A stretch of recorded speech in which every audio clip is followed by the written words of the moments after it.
Maiores armadilhas na medicina. Será que você sabe todas elas? Será que você já parou para pensar, se atentou para alguma delas? Na faculdade, muito provavelmente você não deve ter ouvido falar sobre elas. Mas elas estão lá te esperando, ou quem já está atendendo, você vai passar por elas e precisa saber exatamente quais são, então, as maiores armadilhas. Vamos todo mundo chegando, muito boa noite, sejam todos muito bem-vindos para uma live Sexta Luxo. E aqui eu vou estar falando das maiores armadilhas, não quer dizer que sejam as únicas, a gente acaba enfrentando muito mais armadilha do que a gente esperava quando forma, mas eu trouxe 10 que são principalmente assim, que você não vai ouvir isso na faculdade, você tem que ter muita atenção para não cair em nenhuma delas, porque isso daí pode custar, inclusive, todo o seu esforço na medicina. Ou pior, né, prejudicar o paciente, que isso que a gente tem que ter muita atenção. Primeira armadilha que eu chamo a atenção é você priorizar o dinheiro assim que forma, geralmente, e depois também. Então, tem que ter muito cuidado para o dinheiro não ficar sendo o foco principal. Olha que interessante, ganhar dinheiro, ganhar salários bons, trabalhar em locais que pagam bem, isso é ótimo, é isso que a gente tem que procurar sim, a gente tem que ser bem remunerado na medicina. Não é assim também, não pode ganhar dinheiro. Não tem nada de errado de ganhar dinheiro fazendo o que a gente gosta. Com certeza, você tem que ter sim um bom salário, a gente precisa brigar por isso. A medicina é uma profissão difícil, muito difícil, todo mundo sabe disso aqui. Não é melhor nem pior do que qualquer outra profissão, pelo amor de Deus, não é, mas é uma profissão diferente, a gente se desgasta muito, a gente se doa muito. Vamos falar, são 6 anos de faculdade, 6 longos anos. Depois disso, a gente sempre tem que estar estudando para o resto da vida. Então a gente tem que ser bem remunerado, com certeza. Você tem que poder dar conforto para você, conforto para sua família, para que tudo isso valha realmente a pena. Mas qual que é o ponto principal que você tem que ter atenção? Isso não pode ser a prioridade. Você não pode se submeter, por exemplo, a um local ruim para trabalhar porque paga melhor. Olha isso. Você tem que ter essa atenção, tem que sim ganhar bem, mas você não pode colocar isso como primeiro ponto. Não, vou lá, só vou fazer plantão em lugar que paga melhor, quero pegar coisa.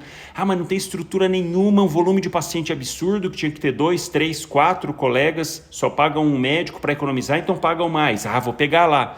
Toma muito cuidado com isso, muito cuidado.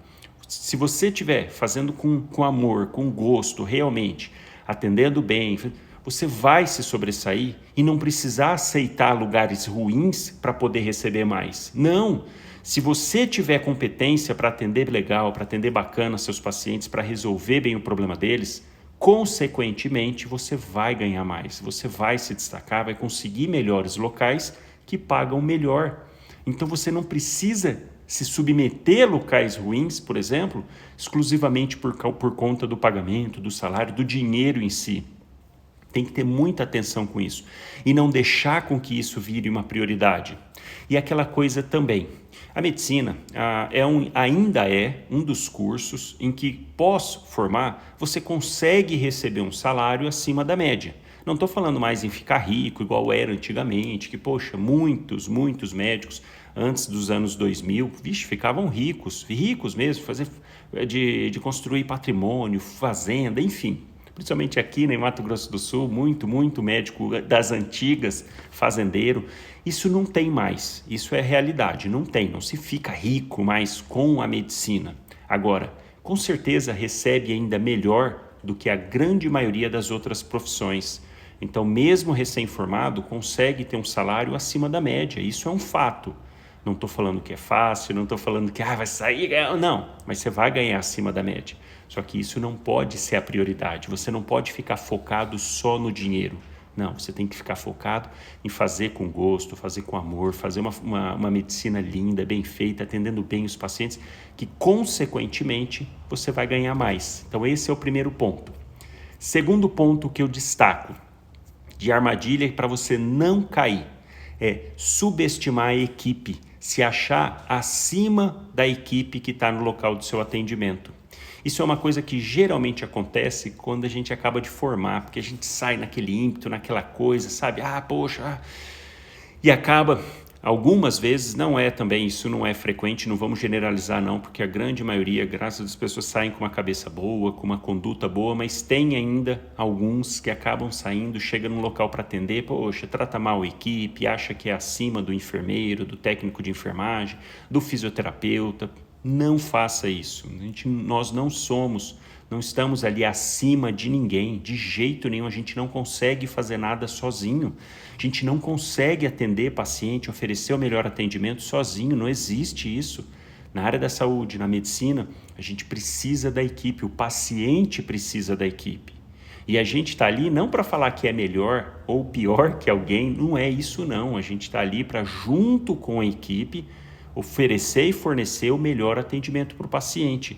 Então, sempre que você for chegar num local diferente, for trabalhar, arrumar, estou precisando aqui, sempre chega cordial com a equipe. Mesmo que às vezes pode acontecer de você chegar e a equipe não está cordial com você, está desconfiada, às vezes, isso pode acontecer também. Às vezes uma equipe pega lá um local, tem um local que trabalham alguns médicos que são, vamos falar assim, mais mal educados e ríspidos e tal. Você chega lá de paraquedas, pode ser que eles te tratem mal num primeiro momento, já para se resguardar, achando já naquele ritmo. Não caia nisso não, faz o contrário. Mesmo se você chegar e tiver alguma coisa assim, alguém for mais ríspido, faz o contrário, seja mais educado ainda. Isso vai fazer total diferença para os pacientes. Olha que interessante, você chegar então sendo humilde, conversando, tratando todo mundo bem, consequentemente as pessoas tendem a fazer isso também, a te tratar bem, a te respeitar. Pode ser no começo ficar meio assim, mas depois com o tempo elas vão deixando você também, vendo você com outros olhos. E quem que vai sair beneficiado com tudo isso? O paciente. Essa que é a grande questão. Então sempre põe em mente isso. Imagina, chega uma situação lá, você vai atender, tudo mais, pede para fazer alguma coisa, e aí alguém da equipe, não vou fazer, te trata mal, enfim. O que você tem que pensar na hora? No paciente.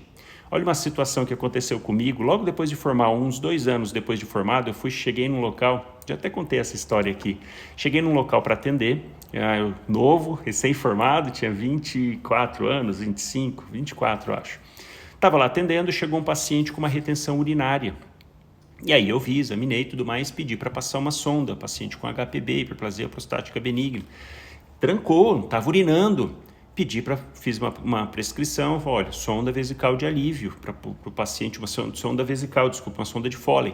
O paciente chegou lá para a enfermeira, que estava lá no dia, na ocasião, ela olhou a prescrição, não vou sondar esse paciente de jeito nenhum, porque esse paciente não pode ser sondado, ele está com retenção, ele tem problema na próstata, o paciente fazia tratamento, acompanhamento no serviço, tudo, só que estava urrando de dor. E esse local que eu fui era bem distante do centro da cidade, então, poxa, um senhorzinho idoso, coitado, fazê-lo ir até o local onde ele fazia acompanhamento, tratamento, para poder só sondar lá.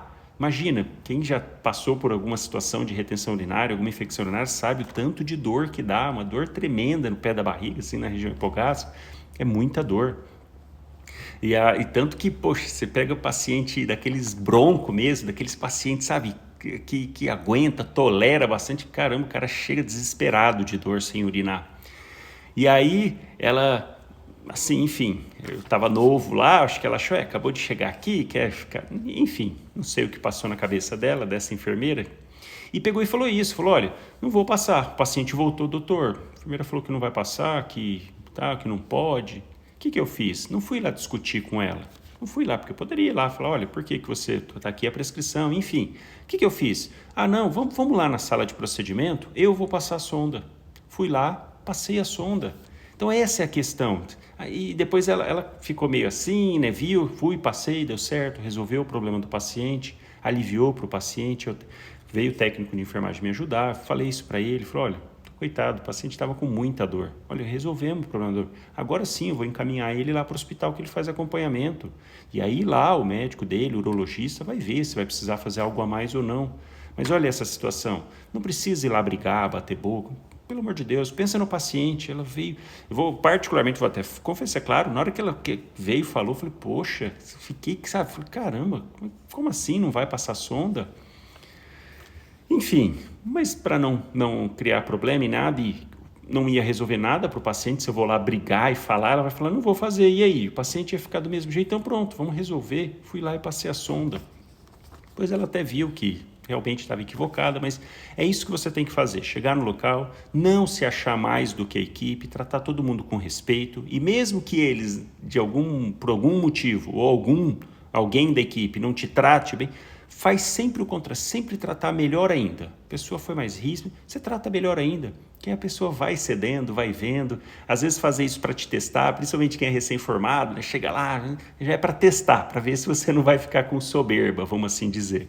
Então essa é a segunda armadilha que você não pode cair, que vai te prejudicar, que vai prejudicar o atendimento do paciente.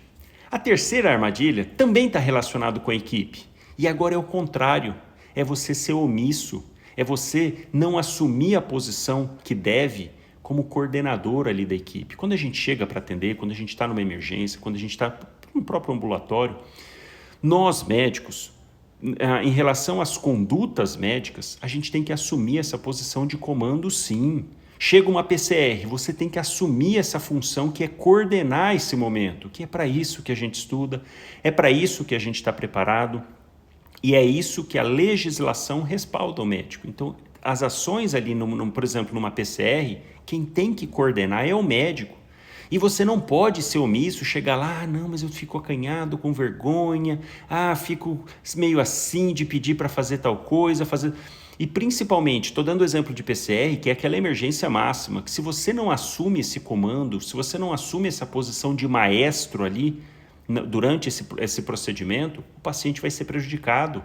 Porque se ninguém assume, é você que tem que assumir, mas se ninguém assume, cada um na ânsia de ajudar o paciente começa a fazer condutas atropeladas.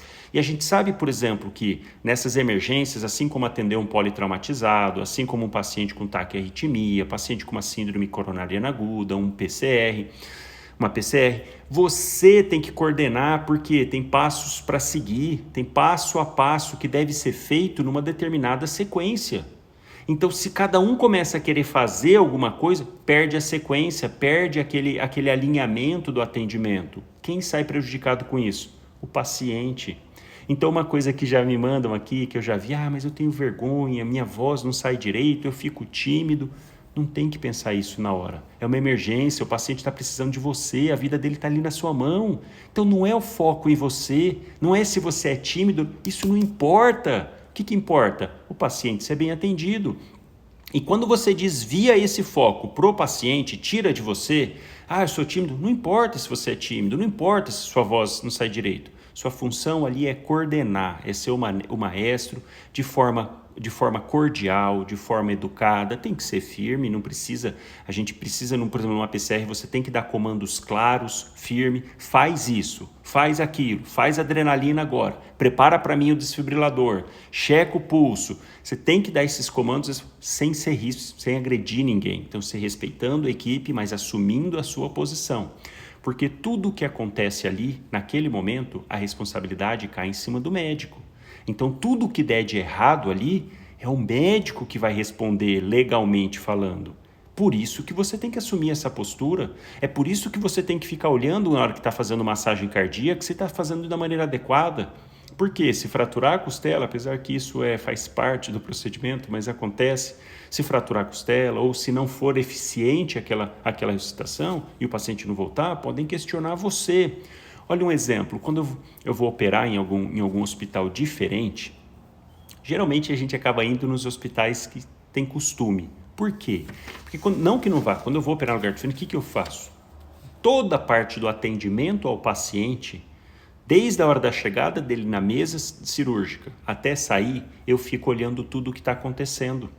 Olha que coisa, se você acopla uma placa, por exemplo, do cautério no paciente, em algum local próximo de osso, por exemplo, pode queimar o paciente. Ou ela ficar em contato com água, pode queimar o paciente. E aí, na hora que você opera esse paciente, a cirurgia vai ótima. Ele faz uma ferida no dorso por causa dessa queimadura. O que a família ou o paciente vai falar? Poxa, doutor, olha o jeito que está minhas costas.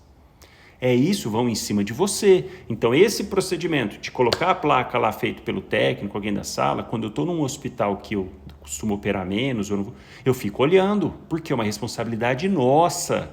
Nossa, então a gente tem que assumir as responsabilidades. Na grande maioria das vezes eu vou nos hospitais que eu sempre opero, eu já conheço a equipe já faz, então eu não fico de olho, estou lá, eu já sei que eles vão colar no local certo, vão fazer os procedimentos. Não que nos outros vão fazer errado, não é isso, mas eu não conheço, então eu preciso estar atento e coordenar tudo o que está acontecendo. Porque pro paciente, para a família, é com você que ele vai, é de você que vai cobrar, que vai ver, que vai falar, doutor, poxa, aconteceu isso aqui, aconteceu tal outra coisa, e aí?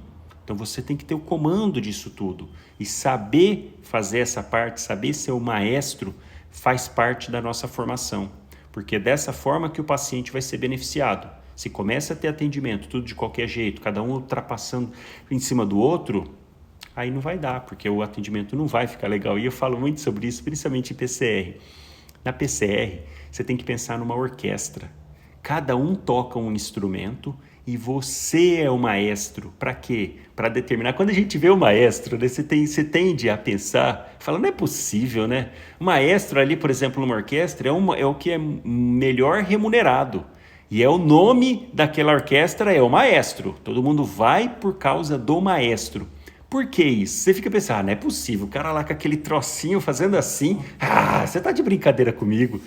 Olha isso, o cara que tá lá, o maestro, ele tem que ter toda a música na cabeça, nota por nota. Por quê? Ele vai dando comando para cada nota que vai entrar, para cada instrumento que vai entrar. E quando a gente está ouvindo uma música, não só de uma orquestra, uma música, o que é uma música? É uma sequência pré-definida das notas, da melodia, da fala, mas vamos pensar em melodia. É a sequência das notas que gera a melodia. Então, se você pegar a mesma orquestra, com os mesmos músicos, os mesmos instrumentos, e não deixar ninguém lá coordenando e falar, toquem aí, será que vai dar certo?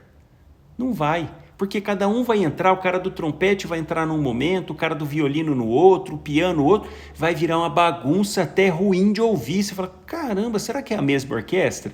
E aí chega o maestro, ele fala, naqueles comandos que ele está dando, é isso que ele está falando. Falou, agora você, nesse ponto, entra aqui. É claro que quem está ali participando, quem são os instrumentistas, são tops também. E sem eles, não tem orquestra, não tem maestro.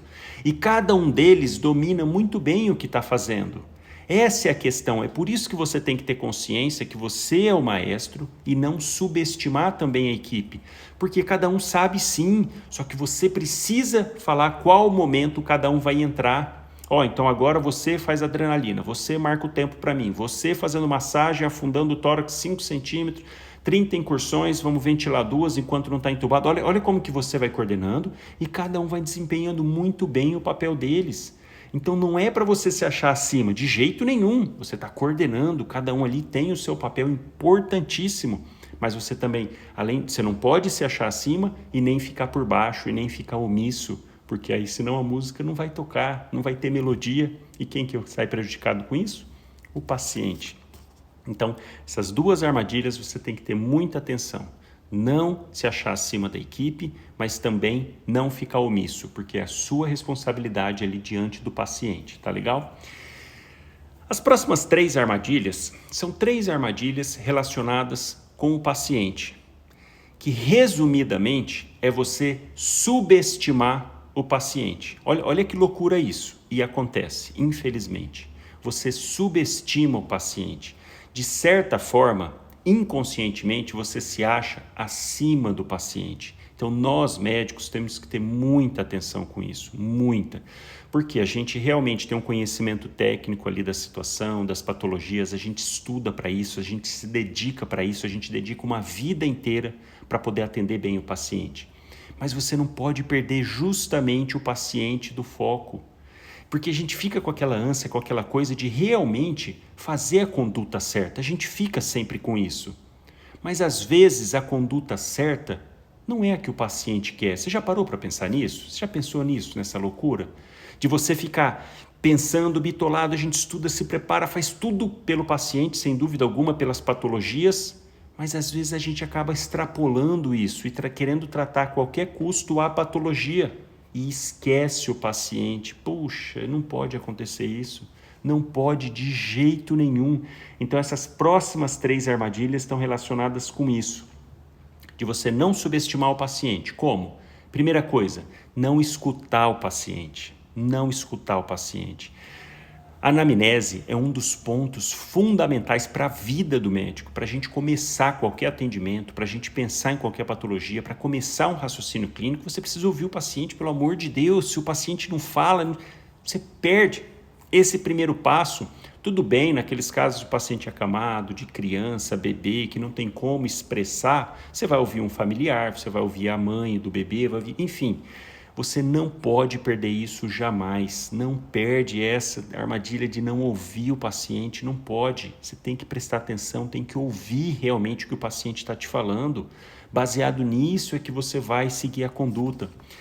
Aí cabe alguns comentários sobre isso, né? Porque assim, de maneira geral, não é que, poxa, o médico está lá, não quer ouvir. Não, não é isso, de jeito nenhum. A gente acaba num pronto atendimento, ou até mesmo no UBS, no PSF, um volume muito grande de paciente, você vai cansando, vai desgastando.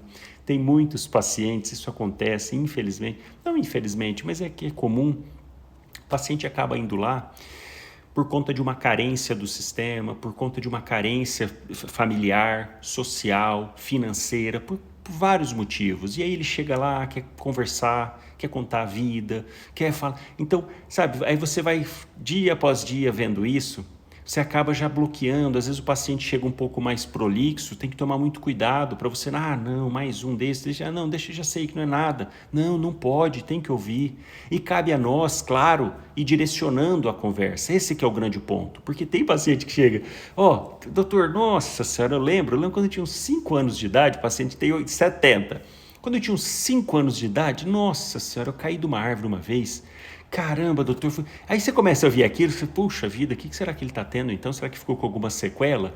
Aí disso o paciente parte para falar de um outro fato. Não, porque teve também uma vez lá que, nossa, eu tive uma infecção na barriga. Meu Deus, doutor.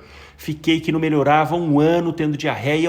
Aí você já começa, peraí, mas caiu? O que tem a ver com a diarreia? Mas tá, agora eu tô pensando que era diarreia 1 ano. Vixe, será que tem doença inflamatória intestinal? Será isso? Será aquilo? E o paciente vai. Aí chega no final e fala assim, não, doutor, sabe que eu vim aqui hoje que eu tô aqui com a unha encravada.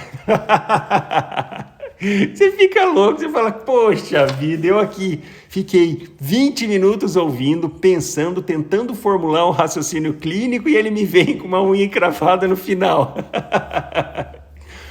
Estou dando um exemplo aqui engraçado, mas que acontece muito, mas para falar que isso pode acontecer e você acaba, sabe, dia após dia passando por isso, você começa a ficar cansado, de certa forma você cansa, fala, caramba, o paciente chega, não é isso, fala...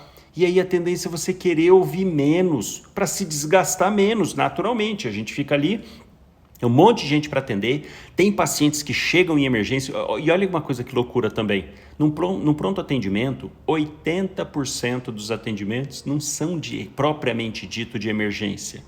Só 20% é que realmente é emergência, né? Então você fica às vezes, caramba, deve ter algum paciente mais grave para eu atender, e o paciente aqui falando. Mas o paciente chega, a gente tem que entender isso também, ele não consegue passar no ambulatório, ele não consegue agendar a consulta dele, então ele chega ali, ele quer falar os problemas dele.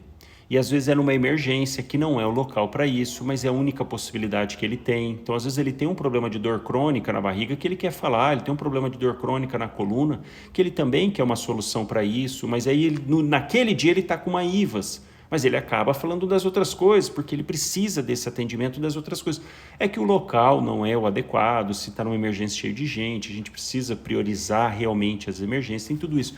Mas você não pode deixar de ouvir o paciente de jeito nenhum, porque senão você perde o principal ali, do início do raciocínio clínico, que é a anamnese, que é você prestar atenção no que o paciente está falando para daí começar a pensar nas possibilidades, nas patologias e de que forma que você vai ajudar esse paciente.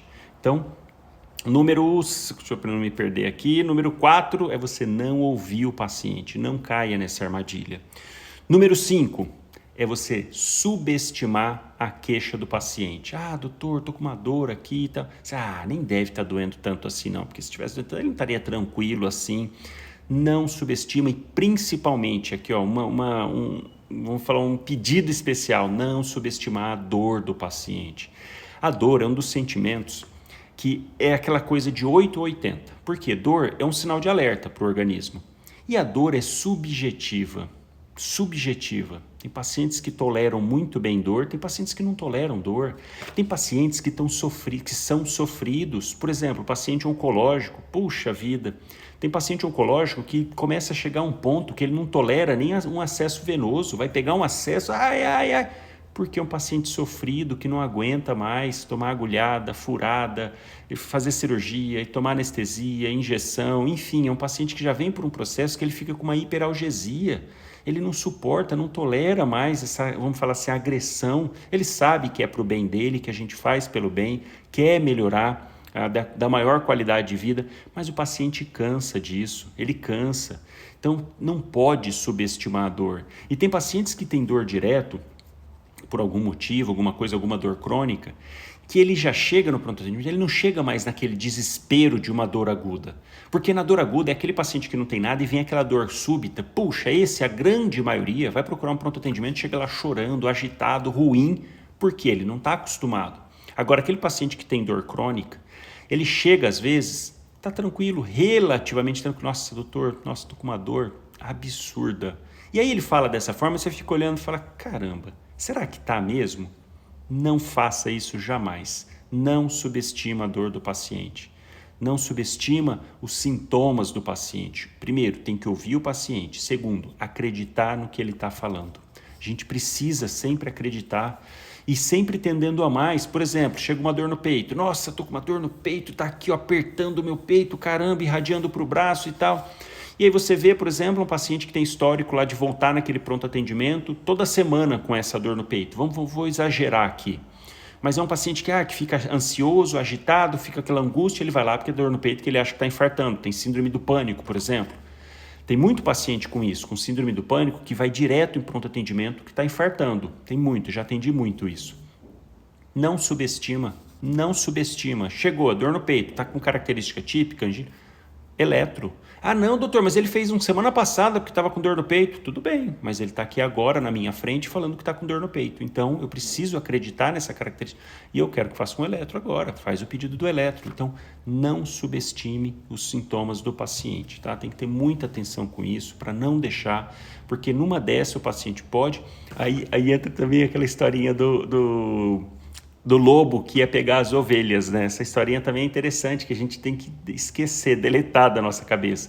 Aquela menininha que ficava lá cuidando de um rebanho, e aí ela queria pregar uma peça na cidadezinha, ali na aldeia, e gritava, olha o lobo tá vindo, o lobo tá chegando. Aí todo mundo saía lá, os pastores iam correndo lá para pegar as ovelhinhas, tirar, e falava, cadê o lobo? Ela morrendo de rir. Aí ela fazia isso, fez um dia, fez outro. Aí o dia que tinha o lobo mesmo, ela avisou o que aconteceu, ninguém foi lá. O lobo foi lá e comeu as ovelhas. Porque ela ficou fazendo isso com frequência, né? Então perde a credibilidade.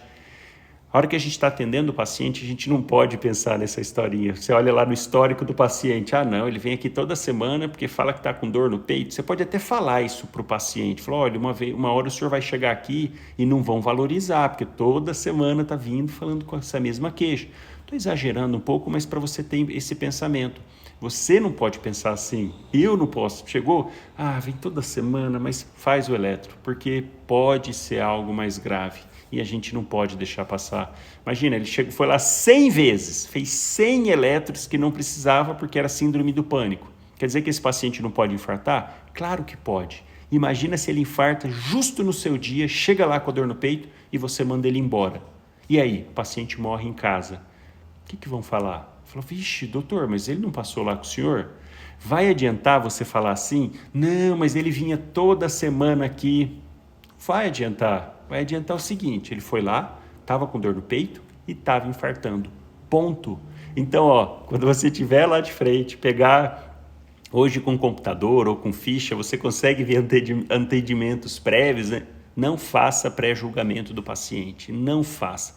Chega naquele atendimento, mente aberta, cabeça aberta, esquece lá da menininha das ovelhas e atenda o paciente, prestando atenção e não subestimando os sentimentos, subestimando os sintomas do paciente, tá? Então essa é a armadilha número 5. Armadilha número 6, para a gente fechar de subestimar o paciente, é você não incluir o paciente na sua conduta, no que deve ser feito.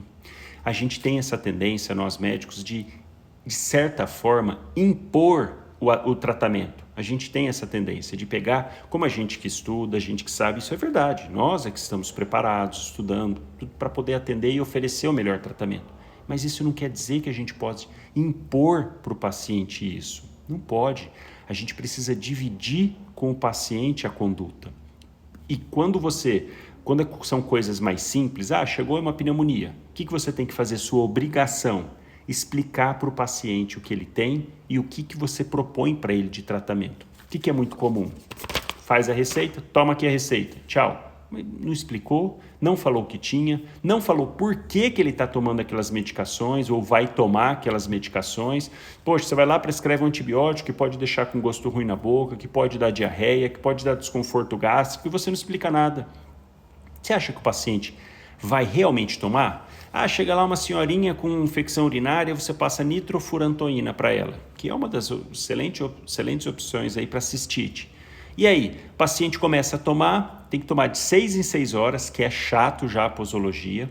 Ela começa a tomar, começa a ficar com o estômago ruim, um gosto ruim na boca, mal-estar para comer, fala, não vou tomar mais esse troço aí não, olha esse trem aí, tá fazendo ruim pro meu estômago, e nem sei direito para que estou tomando isso.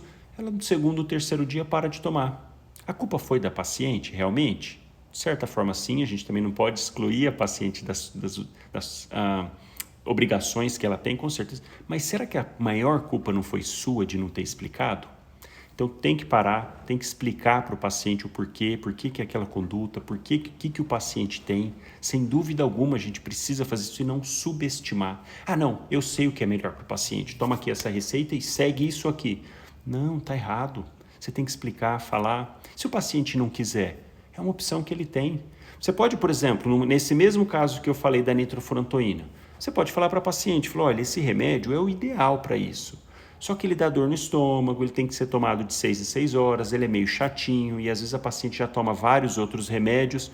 Ela pode falar assim, doutor, mas não tem um outro, porque esse daí eu já tomo um monte, eu não vou lembrar, só mora eu e meu velhinho em casa, não tem ninguém para me ajudar, eu não sei ler direito.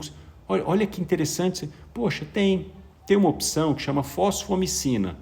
3 gramas, mistura lá um granuladinho numa água e toma uma vez só. Olha como que você pode propor alternativas, mas aí você fala para ela, olha, a fosfomicina tem um efeito menor do que esse outro antibiótico que eu ia passar para a senhora.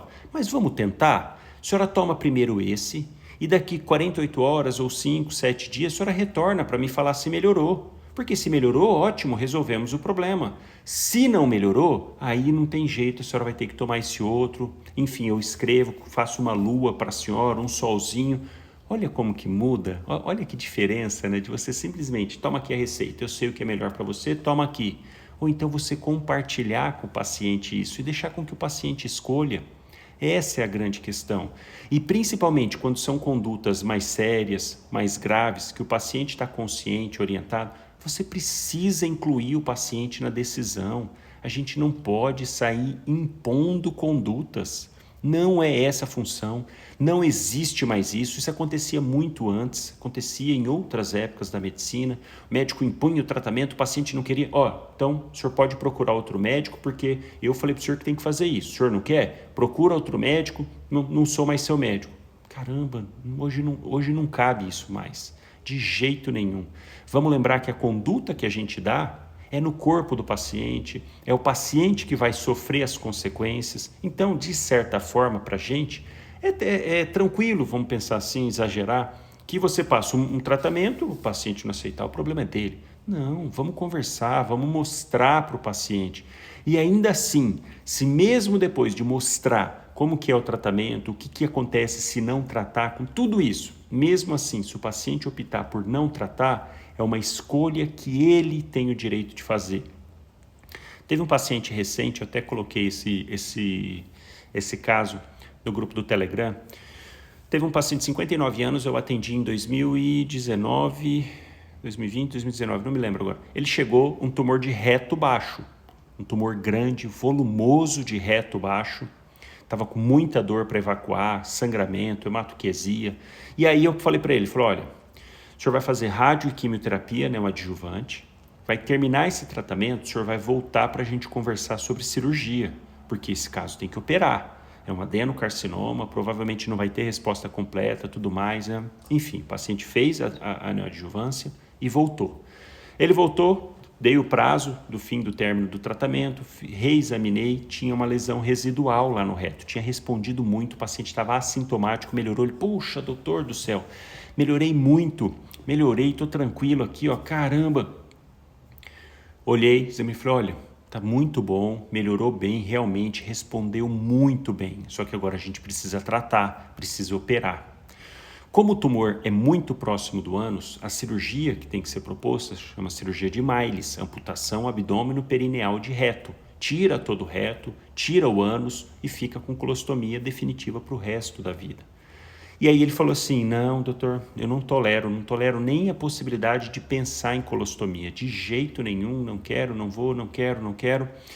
Eu conversei bastante com ele, expliquei, falei, olha, até lembro o nome dele, se o senhor não fizer a cirurgia, o que vai acontecer? A doença vai progredir, ela vai crescer, vai voltar a crescer, vai fechar o intestino, o senhor vai ter que acabar usando colostomia de qualquer jeito.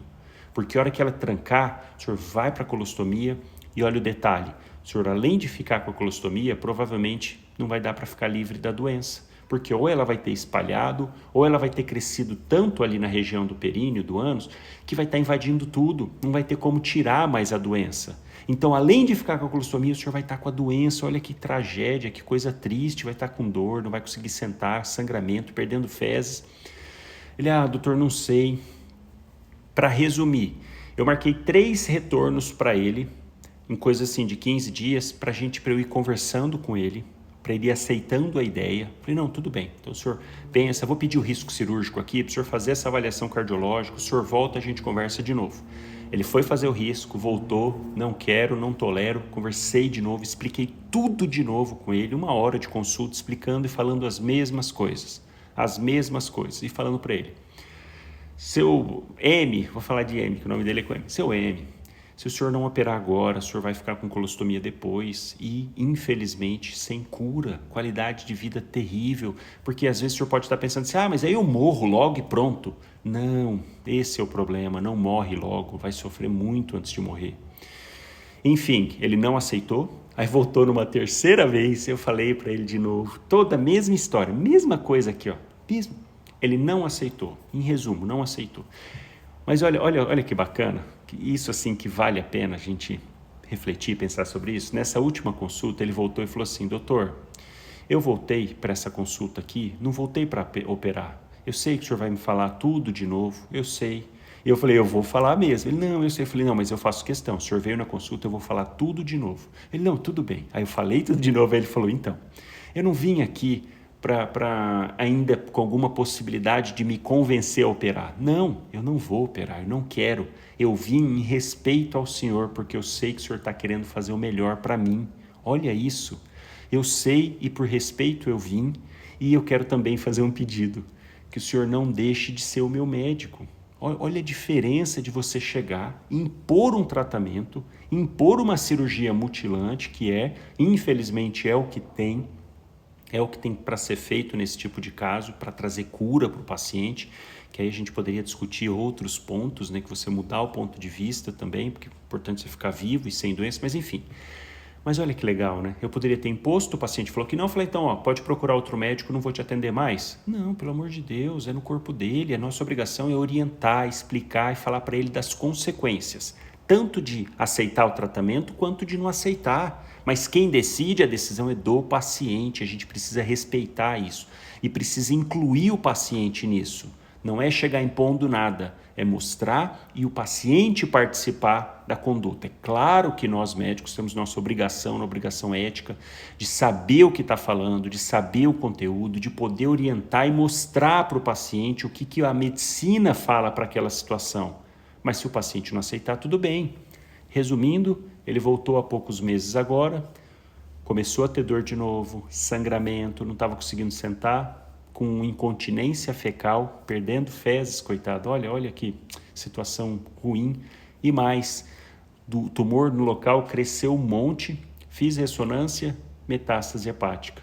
Então, olha só, aconteceu o que eu falei, e ele chegou na consulta, tadinho. Ele chegou assim, ele entrou na sala e falou assim, doutor, está acontecendo tudo o que o senhor falou, tudo o senhor falou, está acontecendo exatamente isso, tá doendo, não estou conseguindo sentar, está sangrando, está saindo fezes, minha barriga está ficando grande, não consigo ir no banheiro, enfim. E aí ele contou ainda que foi tomar mistura de ervas de um pajé da Amazônia. Olha só, olha isso. Puxa, seu M, o senhor foi tomar, o senhor nem sabe o que tem aí, e o senhor tomou. Ele, então, que para ele, na cabeça dele, assim, quanto mais obscuro o negócio, é de um pajé, de uma tribo de não sei aonde, não sei... Enfim, não estou falando que isso não possa funcionar, não é esse o ponto. É a questão que na medicina a gente precisa ser baseado em evidência. Então ele vai tomar algo que ele nem sabe, que era um caminhoneiro que trazia para ele falando que era de lá, só que cobrava e caro. Só um detalhe, né? Então assim, você fica com aquele pensando, caramba, olha no que ele foi se apegar, né? Foi se apegar em algo completamente obscuro, algo que sem embasamento algum, que alguém falava para ele que era de lá, e ele acreditando, enfim, doença progrediu, ele entrou falando tudo isso. E sabe o que eu fiz nesse momento? Na hora que ele entrou falando tudo isso, eu falei, seu Mário, calma. Desculpa, senta aqui, por favor. Vamos conversar. O que o senhor está sentindo? Aí ele falou, doutor, é o que o senhor falou. Tá doendo, tá? Tudo bem, vamos ali, deixa eu examiná-lo. Olhei, puxa vida, uma baita de uma lesão ali na região anal, invadindo, tinha pego o esfíncter, por isso que estava tendo escape de fezes, coitado, ele todo envergonhado. Doutor, tá tudo sujo. Eu falei, não se preocupa. O senhor depois vai no banheiro ali, se limpa, enfim. Aí ele voltou, sentou, eu falei, seu Mário, agora a gente vai fazer o seguinte, esquece tudo isso que passou aqui, tudo que eu falei para o senhor, esquece tudo isso, esquece. O que o senhor vai pensar agora? De que forma que a gente pode amenizar o problema daqui para frente? Vai adiantar ficar remoendo o que passou? Não vai. Eu orientei muito bem o senhor do que tinha, ele se orientou, então, pronto, é isso que foi uma escolha que o senhor fez, e a partir do momento que o senhor fez essa escolha, sabia que teria consequências, porque eu avisei o senhor das consequências. E o senhor assumiu esse risco. Então agora, ponto. Agora a gente vai daqui para frente. Vamos pensar de que forma que a gente pode resolver isso, amenizar a dor, parar o sangramento. Fiz uma colostomia nele. Falei, olha, vai ter que fazer colostomia, vai ter que desviar o trânsito, o senhor não ficar perdendo nas fezes. Fiz. Encaminhei para a radioterapia, vai fazer quimioterapia paliativa, vamos tirar a dor, vamos amenizar. E aí, detalhe, né? Ele voltou depois com a colostomia e falou, doutor, soubesse que era assim só a colostomia, que dava para cuidar dessa forma, poderia ter optado pela cirurgia, mas bem que o senhor me avisou. Eu falei para ele, seu M, esquece, vamos pensar daqui para frente. Daqui para frente agora é focar em melhorar. Então, esse é a sexta armadilha, não cair, não subestima o paciente, ouve o paciente, não subestima a dor, não subestima os sintomas e faz o paciente participar da decisão. Não é nós que temos que impor, você tem que fazer isso. Não quero, então não é meu paciente. Pelo amor de Deus, a gente está dando conduta no corpo do paciente, principalmente coisas mais graves. Tudo bem, a gente sabe das consequências, se não fizer tudo mais, é isso que a gente tem que fazer, orientar o paciente. O paciente não quer, não tem problema. A gente continua sendo médico dele, vai atendendo e pronto. É claro que tem situações e situações, por exemplo, o paciente que está fazendo tratamento, começa a ficar irregular, você também não é obrigado a ficar acompanhando, porque depois o paciente vai falar que estava tratando e não estava, tem várias situações, sem dúvida alguma, a gente também não precisa tolerar tudo, você tem o direito também de falar que não quer ser o médico desse paciente, com certeza. Porque às vezes você passa algum tratamento, o paciente faz um dia, aí não faz 3, faz depois outro. Quer dizer, o tratamento não vai ficar adequado. E você tem esse direito também de falar ao paciente, olha, eu entendo que o senhor não quer tudo mais, só que eu também tenho o direito de não querer mais passar esse tratamento, o senhor não querer mais atendê-lo, porque o senhor não está seguindo. Ou o senhor fala que vai seguir ou não. Pronto, aí a gente vê a alternativa. Agora fala que vai e não vai, mentindo. Então a gente tem esse direito também, tá? Só para deixar isso claro, para não ficar... A gente tem que aceitar tudo? Não é isso não. A gente oferece para o paciente as possibilidades, mas é jogo aberto. Vai fazer, não vai fazer, tudo bem. A gente pensa em outras coisas, tá? Então esse é o número 6, a armadilha número 6. A armadilha número 7, essa é para você levar para a sua vida. Não esquece isso jamais. Não assuma a responsabilidade que não é sua. Nós, médicos, temos uma tendência, e uma tendência genuína, uma tendência assim que vale a pena, é que você tende a passar por cima de algumas situações para ajudar o paciente ou achar que vai ajudar. Não faça isso, porque legalmente você não vai estar amparado. Vou dar um exemplo bem prático para isso. Chega um paciente com AVC. Chegou lá, fez Cincinnati, caiu o braço, desvio de rima e está com disartria, falando enrolado. Caramba, isso é um AVC? 87% de chance de ser um AVC pela escalinha de Cincinnati. É um AVC até prova o contrário, acabou. Agora, olha um detalhe.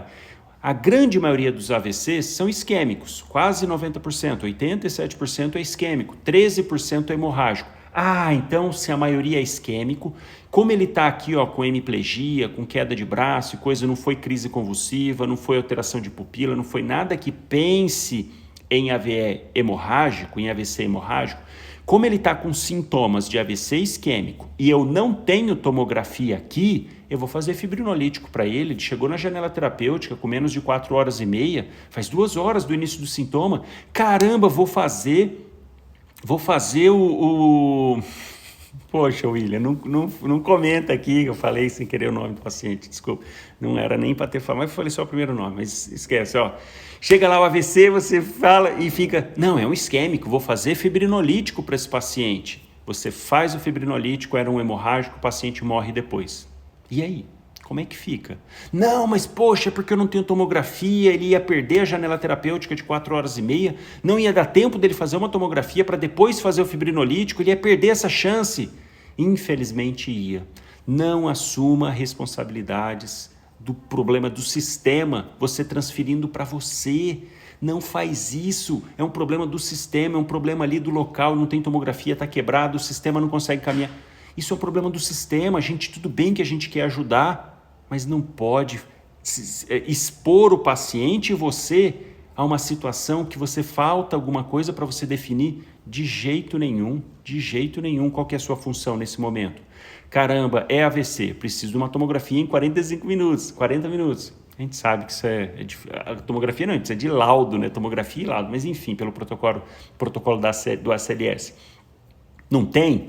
Corre atrás para encaminhar. Ah, não, manda fax, liga lá na regulação, olha, preciso urgente, urgente, para ontem, encaminhar um paciente que está aqui com uma suspeita de AVC, não sei se é hemorrágico ou isquêmico, não sei, mas pelos sintomas, não caia nessa besteira. Não dá para definir pelos sintomas não, é pela tomografia. Então eu preciso de uma tomo. Ah, mas vai demorar umas 2, 3 horas para a ambulância aí. Paciência, então você fala, tudo bem, eu vou deixar anotado aqui, registrado, como que é o seu nome, eu vou anotar o seu nome, liguei nesse momento que esse é o certo. E eu preciso estar pautado para fazer o certo. Não, faz o fibrinolítico aí.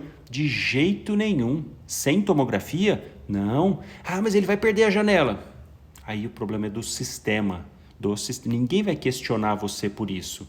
Ah, não, mas por que não fez o fibrinolítico? Não tenho tomografia. Ah, mas é ambulância. Então, aí você tem que perguntar por que a ambulância não veio antes. Por que não liberaram uma vaga antes? Por que não conseguiu? Por que o município ali não tem um tomógrafo? Então, é outra conversa. Não assuma responsabilidades que depois vai dar problema para você. E a hora que vier esse problema, não vão falar isso. Não vai valer você justificar. Ah, mas não tinha tomo. Ah, tá, não tinha e o senhor fez fibrinolítico num paciente com AVE hemorrágico. Pode? Pode fazer fibrinolítico numa hemorragia? É claro que não. Então, ponto. Não tem nem o que justificar, não tem nem como você se resguardar disso. Então, não, e a gente, com os vários problemas que a gente acaba nos deparando no dia a dia do atendimento, falta de material, falta disso, falta daquilo, enfim, faltas e faltas. Você não pode assumir responsabilidades. Olha um outro exemplo, você está atendendo num local, chega uma crise grave lá, um broncoespasmo, alguma coisa assim muito grave, e você está numa UBS, está num postinho, tem algum lugar que não tem estrutura alguma, e você fica assim, caramba, vou colocar no meu carro esse paciente e levar.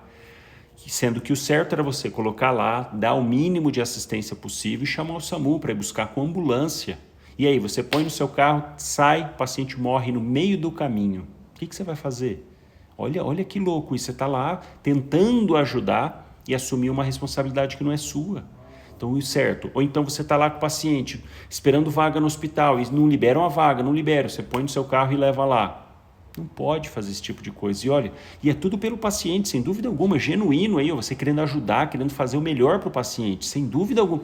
Mas não pode assumir responsabilidade que não é sua, que é um problema do sistema. A gente tem que ter empatia sim, tem que pensar muito no paciente, mas brigar pelo certo. Brigar por conseguir uma vaga para fazer uma tomografia, brigar por ter um tomógrafo, dependendo do tamanho da cidade, para o município dar um jeito. É isso que a gente tem que brigar para ter essas melhorias e não assumir situações desse tipo que vai dar problema para você.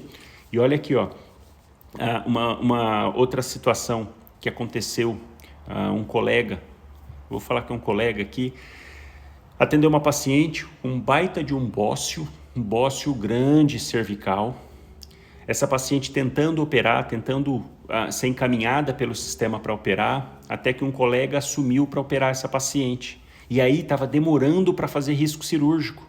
Ele foi lá e falou, não, vamos fazer aqui os exames e colocar para operar na sala. A hora que fez a incisão, assim que fez a indução anestésica, fez a incisão, a paciente fez uma PCR. Olha que tragédia, isso não tem culpa de ninguém. Fez uma PCR lá, a paciente às vezes tinha algum trombo, alguma outra coisa, fez uma PCR. Voltou da PCR, foi reanimada, tudo, voltou. Qual que foi o questionamento depois? Falou, mas peraí, por que não esperou o risco cardiológico? E aí não vale falar assim, não, porque faz 1 ano que ela está na fila esperando e ninguém faz, e ninguém chama, o cardiologista não tem, o sistema não funciona, ela não ia, poxa, eu vou deixar ela assim? Não vale. Por mais que tenha bom sentimento, uma realmente genuíno querendo ajudar o paciente, não pode fazer isso, assumir uma responsabilidade que não era o problema dele, era do sistema. Então tem que ter muita consciência, muito cuidado, tem que ter empatia sim, não pode perder empatia de jeito nenhum, mas não pode ultrapassar os limites também da responsabilidade. O que é nossa responsabilidade é nossa. O que é do sistema, de falha, da prefeitura, da Secretaria de Saúde, enfim, é deles o problema. E a gente tem que batalhar por melhorar isso e não transferir para a gente essa responsabilidade. Então, a partir de hoje, na sua vida atendendo, não caia nessa armadilha de assumir responsabilidade que não é sua, tá? Não assumir isso. 8ª, indo já para os finalmente aqui, 8ª armadilha que você não pode cair no dia a dia é subestimar a burocracia. Olha que loucura isso, né? Quando a gente sai, quando começa a trabalhar, começa a atender, caramba, é muito papel para preencher, é exame para pedir, é preencher isso, preencher aquilo, preencher prontuário, preencher, fazer sua anotação do atendimento do paciente, fazer certinho a prescrição, é muita coisa assim? É, infelizmente é, e não pode subestimar isso, porque o que conta depois é o que está escrito. Então, se você fez um atendimento top, fez um atendimento completo do paciente, uma anamnese, um exame físico, brilhou na conduta, teve um desfecho ruim, o paciente morreu. O que vai falar sobre a sua conduta? O que você fez ali? Não, o que está escrito que você fez ali. Olha que louco isso, você pode ter atendido top, feito tudo, brilhou ali, ó. Caramba, uma conduta ali imperfeita, o paciente evoluiu mal. O que vai realmente garantir que a sua conduta foi adequada? O que está escrito. Se não tiver escrito, você não fez nada. É aí que está, que você não pode subestimar isso. Chegou, faz o exame físico, escreve, anota tudo que o paciente falou, tudo de importante da anamnese, tudo que você viu no exame físico e toda a sua conduta. Por isso que nas Aulives, você pode reparar nas Aulives que tem aqui, para quem está chegando agora, tem muita Aulive aqui no Instagram, tem Aulive lá no YouTube, de várias que eu fiz, de temas diversos. Eu sempre faço questão, na grande maioria das vezes, de trazer uma prescrição para você lá, para te direcionar, para te ajudar, não é para fazer receita de bolo, é para você ter uma orientação, porque faz diferença isso também, o jeito que você escreve na prescrição, a sequência, o que você põe lá e o que você deve colocar, porque assim você está respaldado, assim você realmente fez aquilo. Tanto que, por exemplo, fiz a live de segunda-feira agora de crise convulsiva, falei da fenitoína, tem que ter cuidado com o acesso, escrever na prescrição, acesso exclusivo. Porque se alguém intempestivamente vai lá, faz uma outra medicação junto e faz flebite, necrosa ali a pele do paciente, a responsabilidade é sua. Então você tem que ter avisado, tem que deixar por escrito.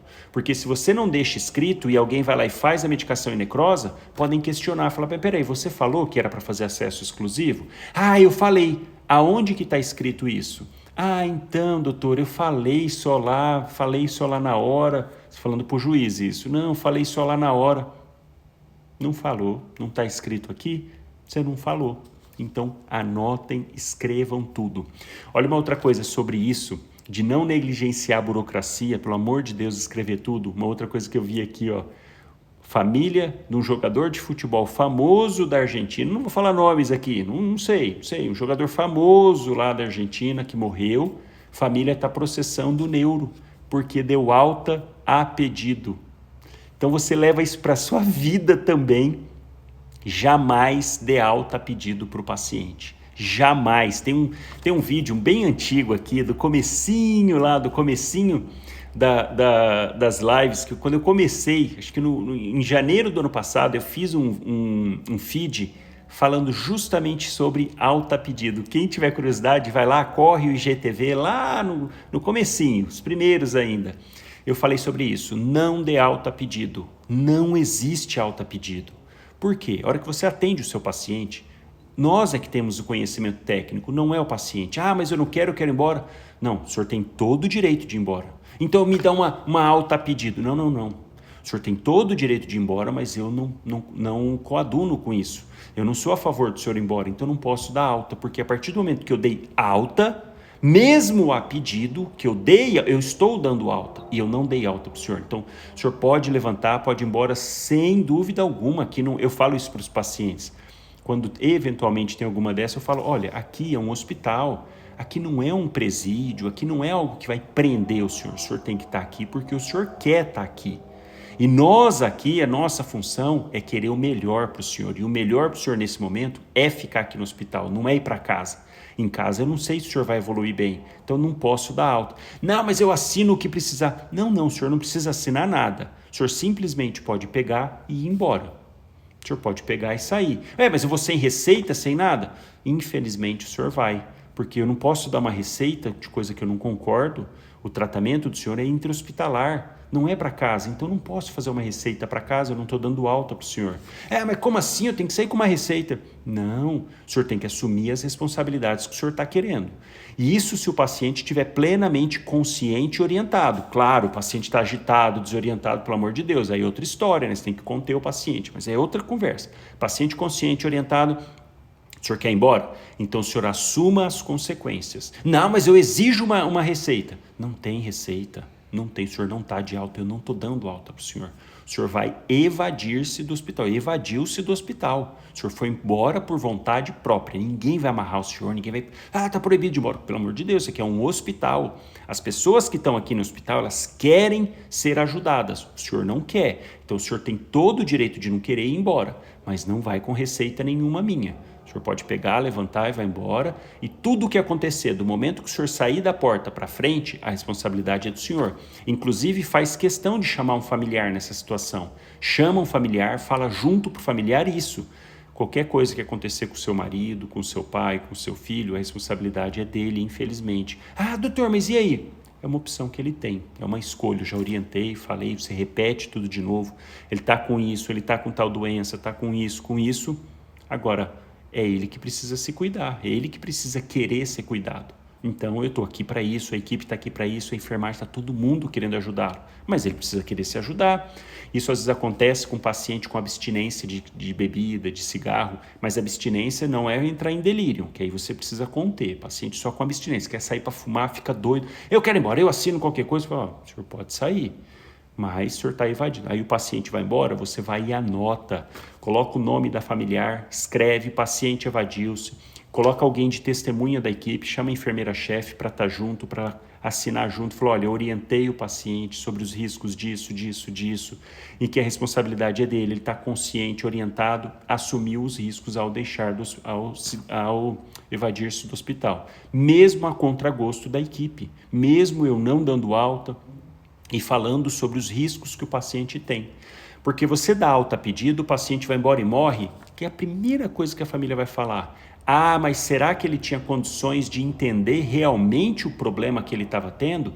Ele estava fragilizado, ele estava sem fumar, ele queria ir embora para fumar. Então ele não estava nem ouvindo o que o senhor estava falando. O senhor não poderia ter dado alta. Olha a diferença. E aí, está certo, o paciente nesse aspecto é leigo.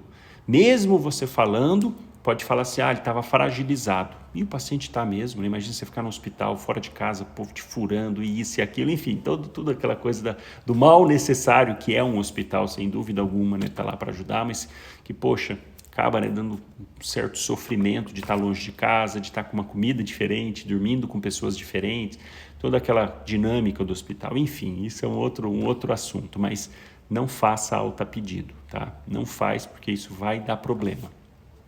Número 9, achar que sabe tudo, não se atualizar, não ficar constantemente buscando conhecimento, renovando o seu conhecimento, revisando, se atualizando. Essa é uma armadilha que não pode cair de jeito nenhum. E isso entra também que a gente acaba entrando num ciclo, depois começa a trabalhar, é muito trabalho, plantão, isso e aquilo, sai de um local, vai para o outro.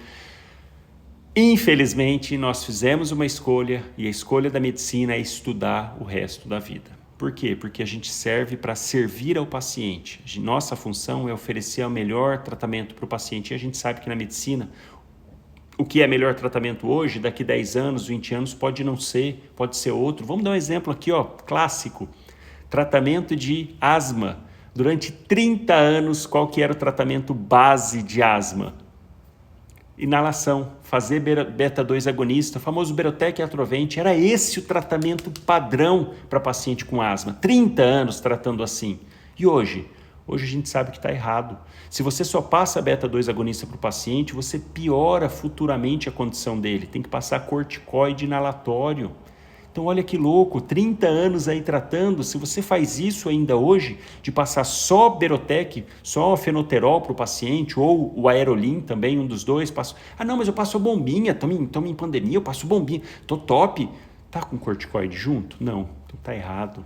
Está errado, está prejudicando o paciente, está fazendo broncodilatação e estimulando mais ainda aquele brônquio, a hiperreatividade. Tem uma live aqui de asma, para quem não assistiu, assiste no YouTube, que vai entender muito bem o que eu estou falando, a fisiopatologia da asma. Mas foi tratado assim por 30 anos, só que na medicina isso que acontece, as coisas vão mudando.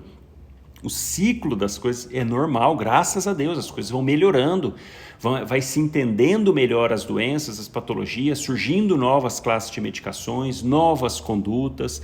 Vamos pensar nos últimos 20 anos, as condutas numa parada, numa PCR. Poxa, teve várias mudanças, era 15,2, foi para 32 na massagem e ventilação.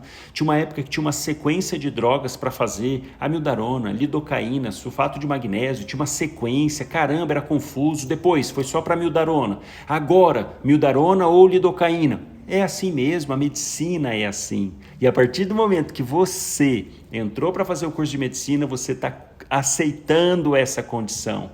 Está aceitando sim, a gente aceita isso. Olha só, que tristeza para a gente, brincadeira, né? Mas é a nossa penitência. A gente tem que adquirir conhecimento para o resto da vida. Então, a armadilha número 9, achar que sabe tudo, que não precisa se atualizar, que não precisa estar estudando, que não precisa revisar os assuntos. Poxa, a gente sabe o tanto de assunto que tem, o tanto de matéria, o tanto de coisa nova.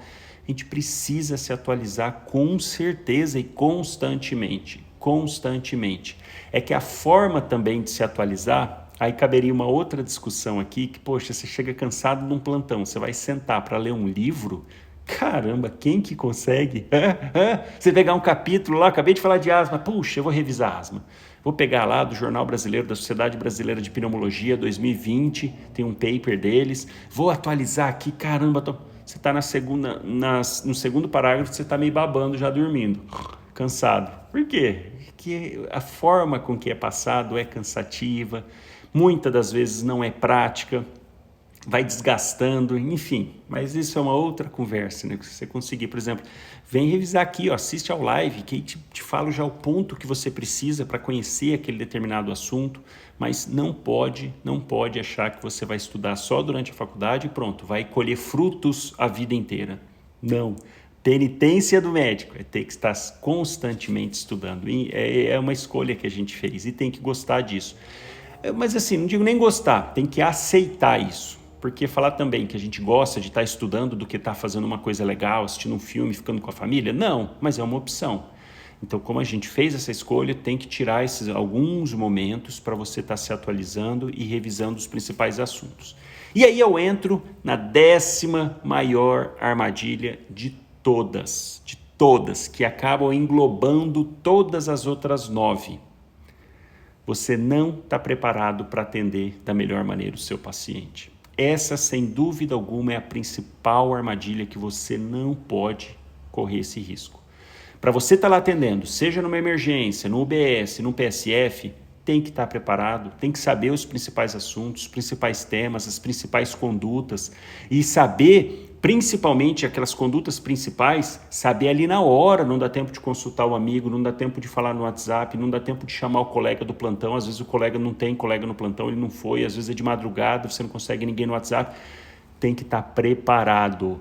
Seja para atender no PSF, no UBS, onde for, a partir do momento que você decide atender um paciente, você tem que estar preparado e tem que ter essa consciência, porque se você não estiver preparado, com certeza vai dar problema. Vai dar problema, em algum momento vai dar problema. E essa falta de preparação acaba refletindo em todas as outras armadilhas. Por exemplo, na armadilha de subestimar o paciente, porque você julga que você sabe. Ah, não, paciente. Ou ao contrário, você naquela insegurança de não saber, não cria vínculo com o paciente, não cria empatia, trata mal a equipe para se proteger. Ah, eu sou inseguro. No seu inconsciente, eu sou inseguro, tá? Então o que eu vou fazer? Manter distância. Vou ser grosso, vou ser ríspido, não vou responder o paciente perguntar, tá duvidando de mim? É isso que você tem que fazer, impor a conduta. Não. Quanto mais você sabe, melhor você trata a equipe, melhor você trata o seu paciente, você conversa com o colega e mais. Quanto mais você sabe, você não vai ter problema em assumir alguma coisa que você não sabe. Ali chegou, você vai ter essa humildade. Aí que tá, né? Quando a gente está no máximo da insegurança, quanto mais inseguro a gente está, menos humilde a gente tende a ser. Isso é uma característica do ser humano. Faz parte da sobrevivência. Faz parte de um mecanismo de defesa. Quando a gente se sente indefeso, a gente tende a partir para o ataque. Isso é normal da espécie, faz parte. Que você não pode cometer esse erro na medicina, você não pode cometer essa falha, essa armadilha, você tem que estar preparado, tem que ter consciência disso. Você optou por fazer medicina, você vai estar lidando com gente, é muita matéria, não adianta você ficar se lamentando, a faculdade está ruim por causa da pandemia, está ruim, não adianta você ficar se lamentando, você vai estar lidando com gente, você tem que estar pronto, preparado para oferecer o melhor tratamento, atendimento do seu paciente. Porque ele vai sair prejudicado. E se você chegar lá inseguro, sem saber, sem conhecimento, a tendência é você partir para agressão, é você partir para bloquear o paciente, não ouvir o paciente, não ouvir a equipe, não ouvir o colega, você vai se bloquear. É uma tendência natural da espécie, é uma tendência natural do ser humano. Ele está indefeso, ele parte para o ataque. Quem que vai sair prejudicado com tudo isso? O paciente. Então, pensa com carinho nessa última, que eu acho que se fosse para falar a principal armadilha que você não pode cometer, não pode cair na medicina, é não ter conhecimento. Essa, sem dúvida alguma, é a melhor. E o conhecimento que eu falo é o conhecimento ali de frente com o seu paciente, para você fazer a melhor conduta para ele. Não é conhecimento de rodapé, não é síndrome rara que você não vai usar nunca, não é isso. Não é ter tirado 10 na prova. Não, isso não vale ali. Você vai estar de frente com o paciente, não começa a confundir a conduta e fala para o paciente, não, mas eu tirei 10 nessa matéria aí, ó, chega uma crise de asma, você fica, caramba, será que eu vou passar beta 2? Será que eu ponho atrovente? Mas e o corticoide? Corticoide acho que não, né? Tá. Mas aí o paciente fica, doutor, mas o senhor não vai me tratar? Não, peraí, ó, tirei 10 na prova de asma, viu? Você tá achando o quê? Conta, isso daí vai adiantar, o paciente vai falar, legal então, legal. Aí você passa para ele beta 2 agonista só, sem corticoide, ele volta pior depois. Doutor, o senhor me tratou aqui, não resolveu? Vai adiantar você falar para ele assim? Mas eu passei nessa matéria, eu tirei 10, não adianta nada. Eu sei síndrome rara aí, ó, 6 síndromes aí, difícil de lembrar até o nome. Não adianta, isso não adianta. O conhecimento que você tem que ter ali para a prática, para o dia a dia, para de frente com o seu paciente você estar apto para fazer o melhor. E dessa forma você vai ter empatia, você vai conversar com o seu paciente, você vai propor para ele o tratamento, tendo a certeza de que aquele é o melhor caminho. Você vai para a equipe também.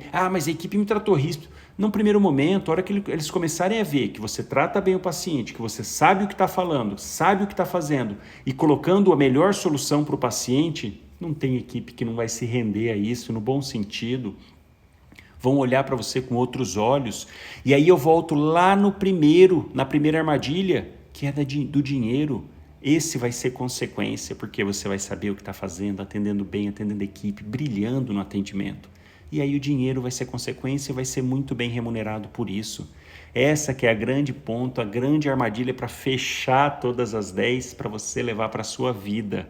Importantíssimo para o dia a dia, não esqueça disso. Muitas dessas armadilhas você sequer vai ouvir falar na faculdade, olha que triste, né? E era para ter direcionamento para essas coisas, mas não vai ter. E para isso que tem a Live Sexta Luxo, para a gente conversar de temas assim, relacionados com a medicina, que não são técnicos os assuntos, mas para te trazer aí realidades voltados para a medicina. Tá legal, pessoal? Grande abraço para todo mundo, um excelente final de semana, um final de semana abençoado para todos nós.